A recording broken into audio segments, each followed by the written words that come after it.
নমস্কার বন্ধুরা। আজকে মার্কেটের মধ্যে আমরা অনেক কিছু জিনিস দেখতে পেলাম। মার্কেটের মধ্যে একটা পুলব্যাক দেখতে পেলাম, যেটা আমি কালকে লিখেও রেখেছিলাম। ওটা মুছতে গিয়েও মুছিনি। কালকে যদি থাম্বনেল দেখেন, যে গ্যাপ আপের কথা আমি বলে রেখেছিলাম, এবং যতবারই বলে রেখেছি, যদি আমার হিস্ট্রি দেখেন, সেখানে গ্যাপ আপের সম্ভাবনা খুব বেশি। কালকের সম্ভাবনা একটু কম, হলে গ্যাপ আপ হতে পারে। আর যদি গ্যাপ আপ না হয়, তাহলে একটা ভালো রকম 23,000 অবধি আমরা যাবার সম্ভাবনা রেখেছি। আমি কালকেও অ্যানালিসিসে বলেছি। এবার কিছু জিওপলিটিক্যাল ব্যাপারে আসি। প্রথম কথা হচ্ছে, আমরা দেখেছি যে লোহিত সাগরের উপর দিয়ে যেই সমস্ত ট্রেডগুলো হয়, আমরা যদি দেখি আমেরিকার ট্রেডের বা ওয়ার্ল্ডের ট্রেডের প্রায় 12% ট্রেড কিন্তু লোহিত সাগরের উপর দিয়ে হয়। তো ওই উপরে যদি দেখি যে ওর উপরে যেভাবে অ্যাটাক হচ্ছে, সেক্ষেত্রে ওখানে শিয়া সুন্নি মানে মুসলিম সম্প্রদায়ের মধ্যে একটা দ্বন্দ্ব, এবং এই শিয়া সুন্নির ব্যাপার নিয়ে, এবং সেখানের মধ্যে চলতে থাকে। যাই হোক, ওটা যাই চলুক, আমি পুরোটা মানে এত ডিটেলসে আমিও ঠিক জানি না আর কি এই বিষয়গুলো নিয়ে। আমি যেটা বলছি সেটা মানে আমার যেটা জানা দরকার, এবং যেই জিনিসটা আমাদের স্টক মার্কেটে লাগবে সেইটা মেন জিনিস। সেটা হচ্ছে গিয়ে যে সেখানের আহ, ইরাক তারা আবার সাপোর্ট করছে। এখন এরা যদি সাপোর্ট করে, তাহলে ট্রাম্প কিন্তু বলে দিয়েছেন যে জো বাইডেন যেইভাবে অ্যাটাক করেছেন বা বাঁচানোর চেষ্টা করেছেন, আমি কিন্তু সেরকম করব না, এবং আমি ওনার চেয়ে বেশ মানে শক্তিশালী একজন প্রধানমন্ত্রী বলতে পারেন, বা সরি রাষ্ট্রপতি, মানে শক্তিশালী হচ্ছে আমি প্রেসিডেন্ট। তো সেক্ষেত্রে কিন্তু আমি সেইভাবেই অ্যাটাক করব। ওকে। এবং যদি দেখেন, ট্রাম্প সাহেব ম্যাক্সিমামটাই মোদিজির কাছ থেকে আমাদের এগুলো শেখা, যে মেড ইন ইন্ডিয়ার মতন মেড ইন আমেরিকা বানানোর চেষ্টা। এই পাকিস্তানে যেরকম একবার ঘটেছিল, আপনারা জানেন, অ্যাটাক করা হয়েছিল, সেই একইভাবে ওখানে একটা অ্যাটাক করার। তার মানে এটা না যে আমেরিকা প্রথমে অ্যাটাক করেছে বা ভারতও প্রথমে অ্যাটাক করেছে, এটা কিন্তু একদমই না। যখনই বারবার ধরুন আপনার যাচ্ছে এবং প্রচুর ক্ষয়ক্ষতি হচ্ছে, এবং যদি আপনি ম্যাপটা দেখেন, ওয়ার্ল্ড ম্যাপ যদি দেখেন, তাহলে দেখতে পাবেন লোহিত সাগরের উপর দিয়ে গেলে যেখানে অনেকটা কম সময় লাগে, আপনি যদি দেখেন প্রায় 10 দিন কম সময় লাগে, সেখানে আফ্রিকান ওশিয়ান দিয়ে যদি নিয়ে আসা হয়, তাহলে ওখানে প্রায় 10 দিন এক্সট্রা টাইম লাগছে, এবং যেটা ট্রেডের জন্য বেশ ক্ষতিকারক। কারণ এক্সট্রা তেল লাগছে, এক্সট্রা ফুয়েল লাগছে, এক্সট্রা দিন লাগছে, যেগুলো প্রত্যেকটাই সরি বিজনেসের জন্য কিন্তু খুব ক্ষতিকারক। এখন এই বিষয়টা দেখা যাচ্ছে মার্কেটের ক্ষেত্রে। এবার যদি অ্যাটাক হয়, বা যেইভাবে মার্কেটকে দেখেছে আর কি, যেইভাবে ট্রাম্প সাহেবকে দেখেছে যে শান্ত হবে, বা খুব শান্ত স্বভাবের, বা যুদ্ধবিগ্রহ মানবে না, সে কিন্তু এটা এখন বলছে না। আমরাও যেমন বলেছি যে ট্রাম্প এলে যুদ্ধের পরিমাণ কমে যেতে পারে, ক্রুড অয়েলের প্রাইস অনেকটা পড়ে যেতে পারে, এবং ক্রুড অয়েলের প্রাইস পড়েওছে, ট্রিমেন্ডাস লেভেলের ফল হয়েছে। এবং সেখান থেকে এই বিষয়টা, এবং ক্রুড অয়েলে যদি দেখেন, আজকেও আমরা একটা জাস্ট ট্রেড করেছিলাম। আমি কোয়ান্টিটিগুলো দেখাতে অভ্যস্ত নই, জাস্ট আমি বাই সেলটা দেখাচ্ছি। এইটা আমার আগের দিনে নিয়ে যাওয়া, কারণ এটা আগের দিনে আমি ট্রেড করেছিলাম এবং তারপরে এখানে সেল করি। আর এইটা হচ্ছে আজকের, আমি দেখে নিতে পারেন। এটা হচ্ছে 16 এপ্রিল, কারণ শুধু দেখতে পাবেন, এখানে কোনো নেম পাবেন না, শুধু মানে সেল করেছি আর কি এখানে। তো ক্যারি ফরওয়ার্ড করে নিয়ে গেছিলাম, ওটাকে জাস্ট সেল করেছিলাম। আর এইটা যদি দেখেন 5,900টা, যেইটা আমি আজকে কিনি এই বিকেলের দিকে, কারণ ক্রুড অয়েল করি বিকেলের দিকে। কালকে নিয়ে গেছিলাম এটা, তো দেখলাম যখন গেছিল, এটা প্রায় 65-64 অবধি গেছিল, তো তখন ওই অ্যামাউন্টটা খালি করে আমাকে আবার নিফটি ফিফটিতে ট্রেড করতে হবে, তো এটা সেল করি। যাক, এখানে গিয়ে আবার এটা সেল করি। বাই করেছিলাম, এবং 12.1-এ প্রায় 1200 টাকার কাছাকাছি, যেটা খুব একটা কম না। আমি এই জন্যই বলছি যে ক্রুড অয়েলেও যদি আপনি, ক্রুড অয়েল, গোল্ড আছে, ন্যাচারাল গ্যাস আছে, যেগুলোতে ট্রেড করে আমার মনে হয় আগের চেয়ে নিফটির তুলনায় অন্তত বেশি টাকা এই মুহূর্তের জন্য যদি বলেন, এই মুহূর্তে আমার মনে হয় ভালোই বেশ আর্নিং হচ্ছে। দেখা যাক। এবং ক্রুডে অবশ্যই আপনাকে আরও বেশি জানতে হবে, এমসিএক্স ট্রেডের ব্যাপারে জানতে হবে, এবং যারা অ্যাঞ্জেল ওয়ানে এবং ধান এই দুটো প্ল্যাটফর্মে দেখেন, আমি এটা অ্যাঞ্জেল ওয়ানেই ট্রেড করেছি, দেখিয়েওছি, এরা ইকুইটি টাকাকে আপনি কমোডিটিতে ইউজ করতে পারবেন। তো ধান এবং অ্যাঞ্জেল ওয়ান দুটোতেই দিচ্ছে। আমি অ্যাঞ্জেল ওয়ান জানতাম না, অ্যাঞ্জেল ওয়ান জানার পরে অ্যাঞ্জেল ওয়ানেও শুরু করেছি। হ্যাঁ, যাই হোক, এই হচ্ছে ব্যাপার। এবার হচ্ছে মার্কেটের সিনারিও। মার্কেট সিনারিওগুলো আমরা একটু দেখে নেব, যে মার্কেট সিনারিওতে কি কি কথা বলছে এবং মার্কেট কোন জায়গাতে আছে। চলুন আমরা মার্কেটটা দেখে নিই। মার্কেটকে যদি দেখি, এখানে নিফটি ফিফটির ক্ষেত্রে আমরা এখানে কি দেখতে পাচ্ছি, হ্যাঁ, নিফটি ফিফটি বেশ কিছুটা কিন্তু আপসাইডে মুভমেন্ট করেছে। দেখুন, এখানে যদি দেখি, নিফটি এখানে একটা প্রায় ফ্ল্যাগ টাইপের প্যাটার্ন বানিয়েছে এবং প্যাটার্ন বানিয়ে সেখান থেকে একটা বড় ব্রেকআউট, এবং এই ব্রেকআউটটা কত দূর অবধি যাবে দেখুন, ফ্ল্যাগের পোল যদি দেখেন একদম এক্সাক্ট আপনি এই লেভেলই দেখতে পাবেন।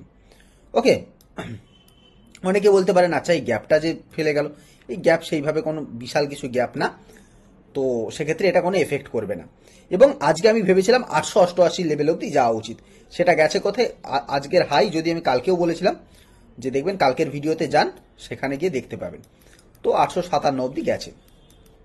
তো এবার কালকের দিনের কি, কালকের দিনের আমি দুটো লেভেলের জন্য ভাবছি, সেটা হচ্ছে এই লেভেলটা অবধি। আমি বারবার এই লেভেলটার দিকে তাকাতে বলেছি যে এই লেভেলটা খুব ইজিলি আসতে পারে। দুটো লেভেলের দিকে খুব ভালো করে ইম্পর্টেন্ট লেভেল, এবং যখনই দেখবেন 22,888 এই লেভেলটাকে ব্রেক করছে, তখন আমাদের কাছে দুটো লেভেল ইম্পর্টেন্ট হয়ে যাবে।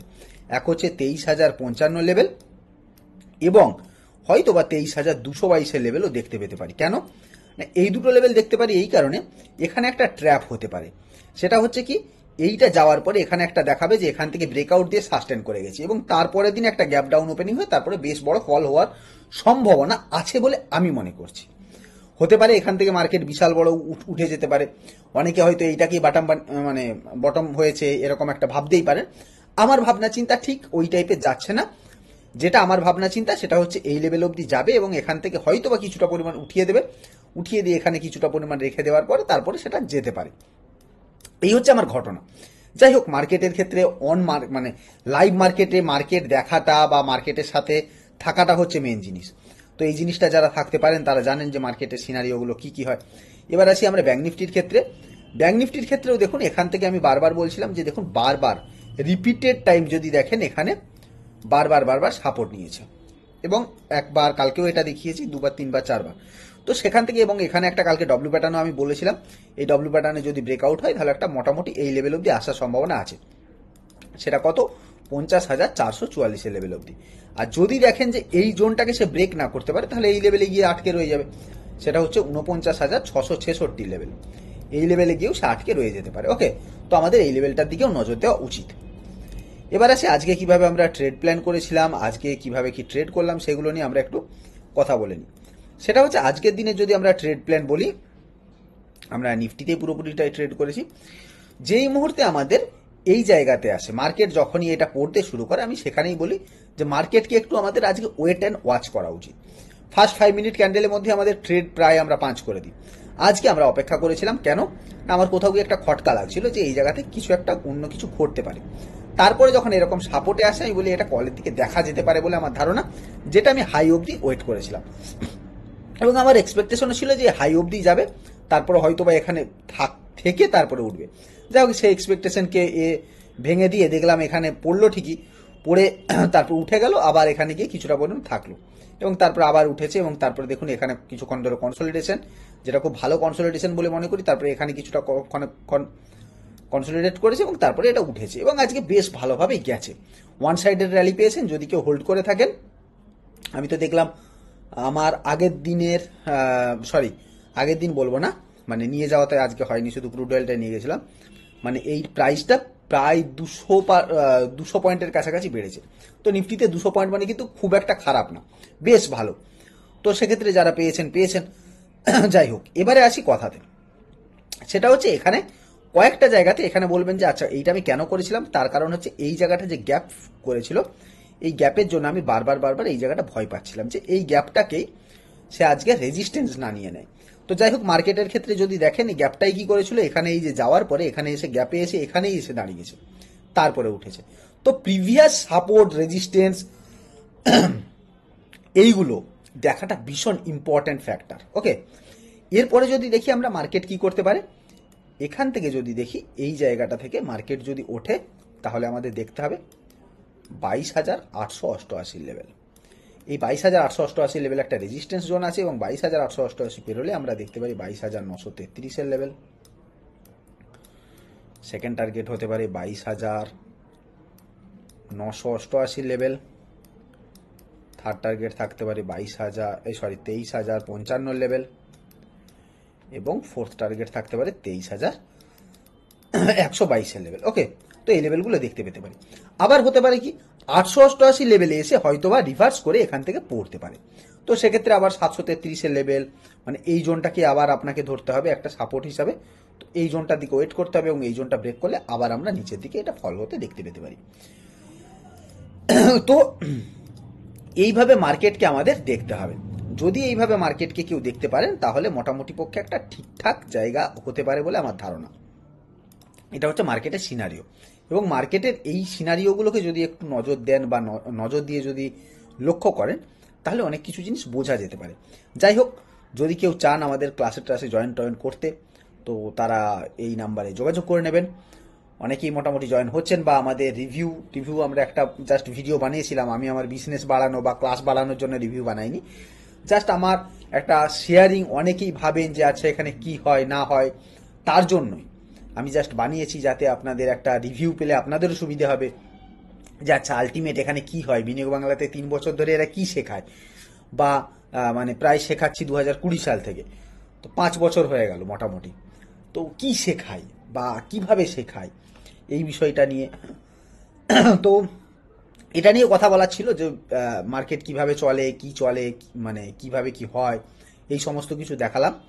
যাই হোক, ভালো লেগে থাকলে ভিডিওটাকে লাইক করতে ভুলবেন না, চ্যানেলটাকে সাবস্ক্রাইব করতে ভুলবেন না, আর বেল বাটনটা অবশ্যই দাবাতে ভুলবেন না। তো চলুন আজকের মতো ভিডিও এখানেই শেষ করছি। Thank you, bye bye. খুব ভালো থাকবেন, সুস্থ থাকবেন, আবার দেখা হচ্ছে একটা নেক্সট ভিডিওতে। বাই।